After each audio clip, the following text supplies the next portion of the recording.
Before or early in my undergraduate career, I did a stint as an astrophysics major. And there was one myth that was dispelled for me in one of the introductory astrophysics classes that I think if we can impart upon our listeners, this will, aside from everything else, make the episode a resounding success. And this is the idea that there is no gravity in space and that when an astronaut is in the space station, there's no gravity. Right. Untrue. So I'm wondering if you could explain what's happening when a satellite or an astronaut is in orbit and where gravity fits into this. Yeah, that's exactly right. It's very much under the pull of gravity, for instance, the International Space Station. So what happens once they get the space station in a spot, they're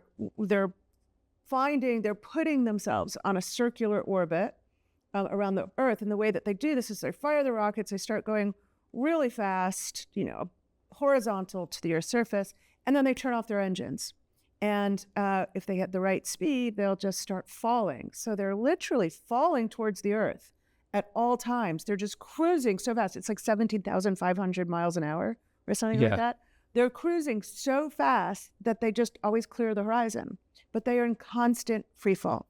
I've spoken to astronauts who have been on the International Space Station. I'm like, do you feel like you're falling? It's like, yeah, you can kind of psych yourself into feeling like you're constantly in this free fall. And it's the same example as jumping from the building or being in the cabled elevator. And so they're very much feeling gravity. If you were to stop the International Space Station from its cruising speed, it would drop to the Earth like a stone.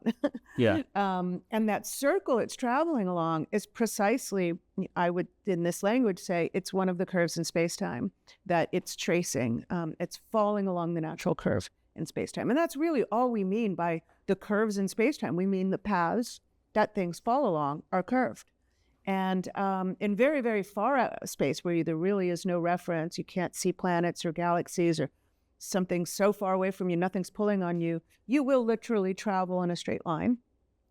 No more of these circles. And you might not even know you're traveling at all. There might be some sense of ambiguity if you're moving or not. But with the International Space Station, it is unambiguously cruising on this circular orbit around the Earth. And it's very important that they can turn off their engines because they are literally just falling. They don't need to be firing engines and burning fuel. That's how the whole space station works. If it had to be constantly firing its engines the way a plane does, it wouldn't be up there anymore. That'd take a lot of fuel. It'd take an unreasonable amount of fuel. It would also, I imagine, take a lot of fuel to go from 17,500 miles per hour to a full stop. But that is interesting to think that suddenly it would just fall like a stone. It would fall like a stone right to the Earth. Yeah. I mean, deorbiting satellites is a kind of a controversy. We leave a lot of junk up there. There are now tens of thousands of human-made satellites in orbit around the Earth, and they're just kind of in the way of other traffic, and they can be quite dangerous. And one of the things to decide when you launch a satellite into space is if you're going to build in the ability to deorbit that satellite and burn it up in the Earth's atmosphere and land it safely in the ocean or back on Earth, or if you're just going to leave it up there. I don't think they're going to deorbit the International Space Station.